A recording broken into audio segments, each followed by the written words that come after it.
Bien le bonjour, bien le bonsoir, j'espère que vous vous portez bien. Aujourd'hui on va voir dans cette nouvelle vidéo des histoires de fantômes. Mais des histoires qui sont réelles, de ce que j'ai vu. Apprendre avec des pincettes, comme toujours, on n'est pas là pour débunker les histoires, pour savoir si c'est du vrai, vraiment du concret ou pas. Nous on est là pour se donner les petits frissons qu'on recherche dans ces histoires. Donc les amis, on va pas patienter plus longtemps que ça pour se plonger dedans, mais juste avant, si la vidéo vous plaît, n'hésitez pas à me liker cette vidéo. N'hésitez pas également à vous abonner à la chaîne si ce n'est pas déjà fait. Et on est parti pour découvrir ces histoires concernant des fantômes qui vont peut-être, sûrement, nous mettre mal à l'aise.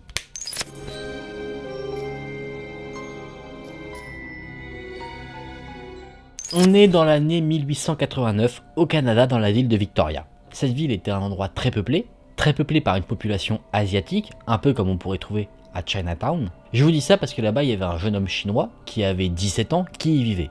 Son nom, c'est Chan Ohan. Il gagnait sa vie en étant homme de ménage. Il nettoyait des chambres et faisait des lits dans un hôtel américain. Dans une rue non loin de là où il travaillait, qui s'appelait l'allée Fantai, vivait une jeune femme, magnifique du nom de Yao. Elle était très pauvre. Elle travaillait dans une maison qui avait mauvaise réputation, et notre jeune homme est tombé instantanément amoureux d'elle quand il a croisé sa route. Il venait d'ailleurs régulièrement la voir, le soir, elle s'asseyait à sa fenêtre pour discuter.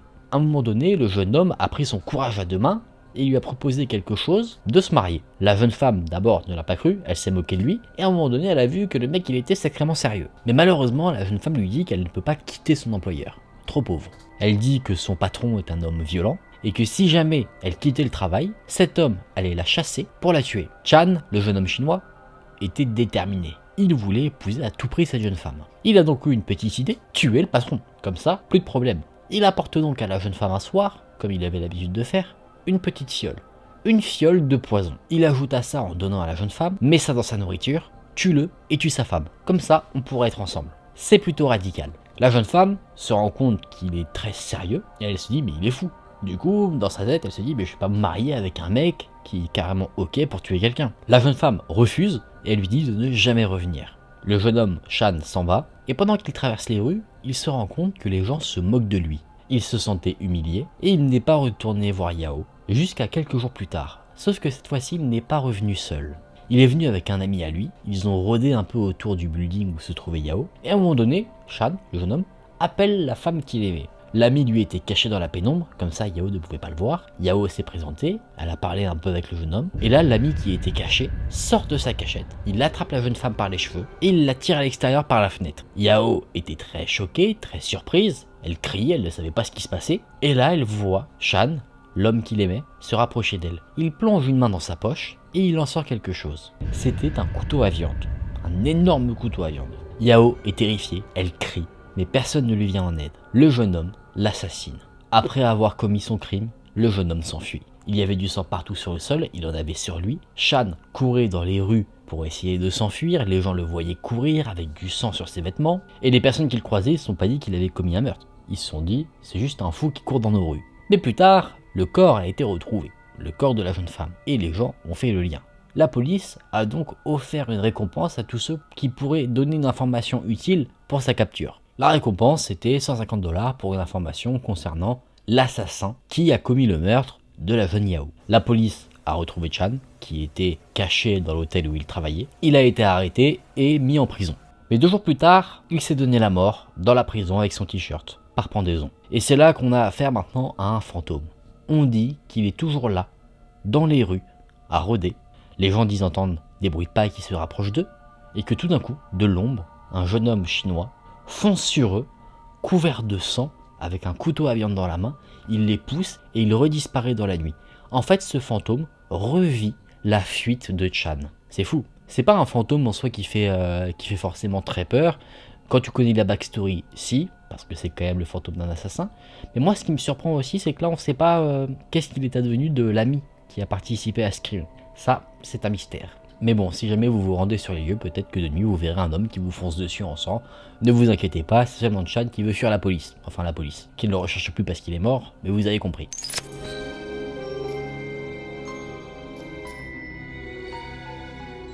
Maintenant, on va à Charleston, en Caroline du Sud. Une nuit froide, en plein milieu de l'hiver, un policier a trouvé une fille qui était allongée devant une porte et qui était très peu vêtue. Elle avait simplement une sorte de chemise de nuit. Ses yeux étaient grands ouverts et elle regardait directement le policier. Le policier, naturellement, il s'est occupé de la jeune femme, il l'a emmenée au commissariat, il lui a mis une veste autour d'elle pour pas qu'elle attrape froid, et quand elle a un peu retrouvé la parole, la jeune fille a raconté son histoire, et une histoire plutôt étrange. Elle disait qu'elle avait 18 ans et qu'elle avait grandi dans une petite ville. Un jour, elle marchait dans une rue, et elle a été arrêtée par un homme qui était un peu grand, et surtout très bien habillé. Cet homme lui a dit qu'elle était magnifique, et il lui faisait plein de compliments. Il lui disait qu'elle avait des beaux yeux, un beau sourire, une belle peau, des beaux cheveux. Cet homme s'est présenté comme un photographe et il disait qu'elle ferait un magnifique modèle. L'homme était tellement persuasif et insistant que la jeune femme l'a cru. Leurrée par ses belles promesses et ses compliments, elle s'est rendue dans la ville avec lui. Il lui a loué une chambre d'hôtel, il l'a aidé à transporter ses affaires. Vous avez compris, elle l'a suivi dans son business. Pendant qu'elle déballait ses affaires dans la chambre d'hôtel, elle a dit au revoir à l'homme et l'homme est parti, fermant la porte derrière lui. La jeune femme s'est déshabillée, elle s'est préparée pour aller dormir, et là, la porte de la chambre d'hôtel s'est ouverte. C'était l'homme qui était revenu. L'homme dit « Tu as oublié de me faire un bisou de bonne nuit ». Là, la jeune fille, elle est assez embarrassée. Elle se dit « Attends, je suis dans un traquenard là ». Elle, tout ce qu'elle portait, c'était une chemise de nuit. Elle s'est dit « Allez, je vais lui faire un bisou ». Elle s'approche de lui et lui fait un bisou sur la joue. Sauf que là, l'homme, il la chope par le cou et il l'embrasse sur la bouche. Mais il fait pas que ça, il lui lèche également tout le visage. Là, c'est dégueulasse, c'est très dégueulasse. La femme est très surprise, elle essaye de le repousser, mais peu importe la force qu'elle met, elle n'arrive pas à le dégager. Elle n'était qu'une jeune femme un peu fébrile, sans trop de force face à un homme assez imposant qui avait une certaine carrure. Elle le supplie de la laisser, elle dit « S'il vous plaît, laissez-moi, vous me faites mal ». Et là, l'homme, avec un sourire de maniaque, va lui répondre « Jamais. Même le diable en personne ne pourra pas te sauver maintenant ». Et là, l'homme s'arrête. Il la pousse un petit peu et il la regarde, mais pas elle directement, il regarde au-dessus de son épaule, comme s'il regardait derrière elle. Et il laisse échapper une sorte de cri, un cri un peu de terreur. Il semble comme paniqué, comme si quelque chose se tenait derrière la jeune femme. La jeune femme entend un grognement comme si le tonnerre venait d'éclater. Là, la pièce, la chambre d'hôtel, commence à se remplir d'une fumée étrange, et l'homme commence à suffoquer. Il tombe sur le sol, et il met la main sur son cou comme s'il cherchait à respirer. Il commence à convulser sur le sol, et la femme ne sait totalement pas quoi faire. Ce qu'elle décide de faire en tout cas, c'est de fuir.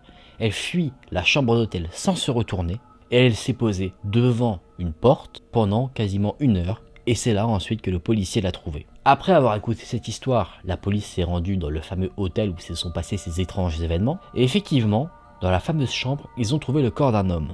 Il était allongé sur son dos, sur le sol, et il était totalement mort. Son visage avait gardé une certaine expression, une expression de terreur. Sa bouche était ouverte, elle était disloquée et ses yeux étaient grands ouverts, il fixait directement le plafond. La pièce avait une odeur très étrange, une odeur de sulfate, et tous les objets qui étaient dans la pièce étaient couverts d'une sorte de poudre noire, comme du charbon. Mais sur le sol, un peu plus loin que le corps de l'homme, il y avait 2 traces de pas qui eux n'étaient pas recouverts par cette fameuse poudre noire. C'était comme si c'était des pieds humains totalement nus, c'est-à-dire pas de chaussures, pas de chaussettes. Et les enquêteurs n'ont jamais réussi à savoir ce qui s'est réellement passé dans cette pièce. Et ben moi, j'ai ma petite supposition. Le mec, il a voulu abuser de la jeune femme, concrètement, et il a dit à un moment donné, le diable ne pourra pas te sauver. Le diable, il a entendu, il a dit frérot, mesure tes paroles, et il est venu et il a tué l'homme. Ça, c'est ma version. Du coup, le diable est plutôt sympa, en fait. Non, mais c'était une histoire assez sympa parce que tu vois, même si là, ça fait passer le diable un peu pour quelqu'un de sympa, en fait, il a pas fait ça pour sauver la jeune fille. Il a fait ça pour tuer l'homme qui lui a clairement manqué de respect. Et ça, il faut bien le comprendre. Il a pas fait ça, c'est pas un héros dans l'histoire, le diable. Certes, la fille a été sauvée parce qu'il lui a pas manqué de respect, mais l'homme a dit ouais, le diable il est pas assez fort pour te sauver. Le diable il a dit frérot, attends de voir ce que je vais te faire, et il l'a goumé. Dans cette histoire, en soi, c'est aussi simple que ça.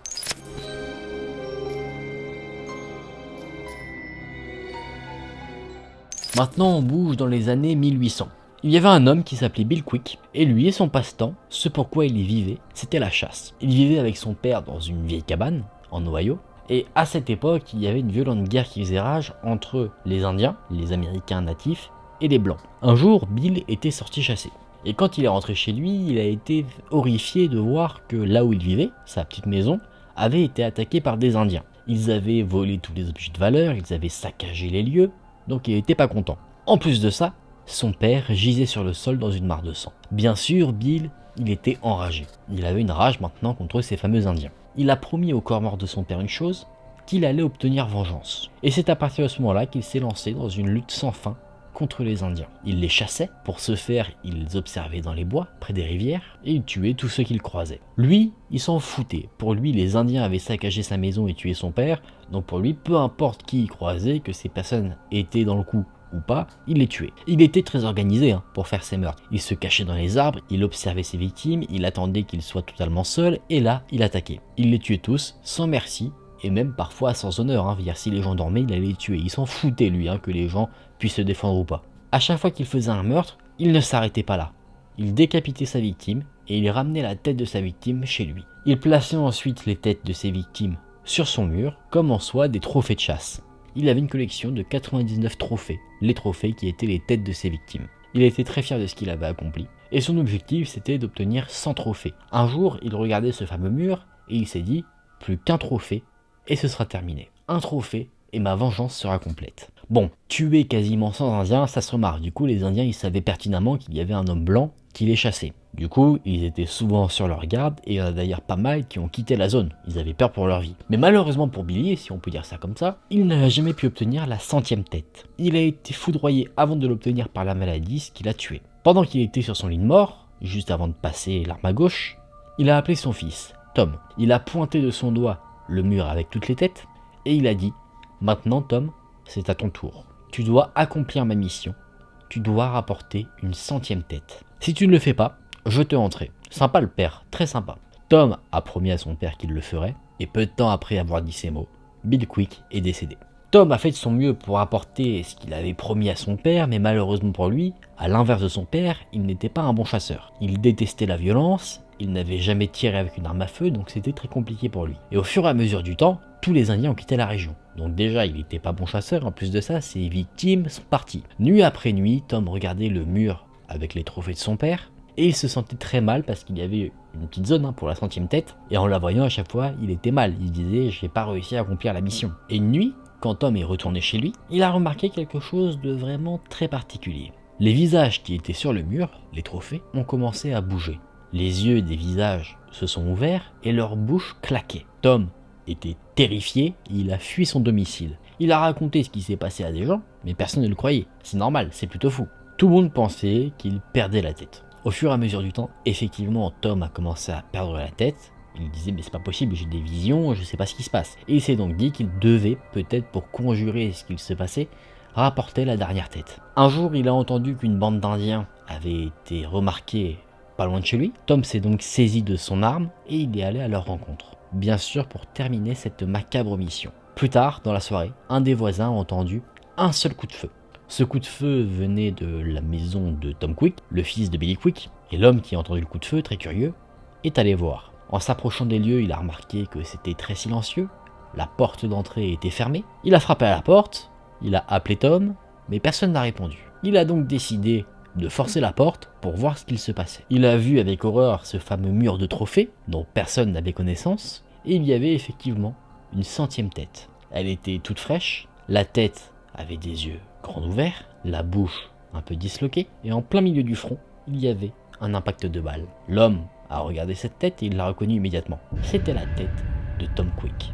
Là, on peut avoir deux théories sur cette histoire. La première, c'est que les Indiens ont tué Tom Quick. C'est possible, parce que de base, Tom Quick devait les assassiner. Les Indiens auraient peut-être vu dans la maison qu'il y avait toutes les têtes de leurs confrères, et du coup, ils auraient appliqué la même sentence à Tom Quick. Ça, c'est possible. La deuxième possibilité, c'est que le fantôme de Billy Quick, voyant que son fils n'a pas réalisé la mission qu'il lui avait promis, a décidé de finir le travail d'une manière assez particulière en tuant son fils et en disposant sa tête sur le fameux mur de trophées. Ou sinon, quelque chose qu'on pourrait se dire également, c'est que la famille Quick est une famille d'Indiens, des Indiens qui se sont un peu acclimatés au pays, et du coup ils se sont fait peut-être tuer par des confrères. Ce qui pourrait expliquer pourquoi Billy Quick était si talentueux pour la chasse, et du coup, pour mettre la 100e tête d'Indien, Tom Quick avait juste à se tuer, étant Indien, il met sa tête, problème réglé. Ça c'est libre au débat. D'ailleurs, dites-moi vous dans les commentaires ce que vous pensez de cette histoire. Pour vous, quelle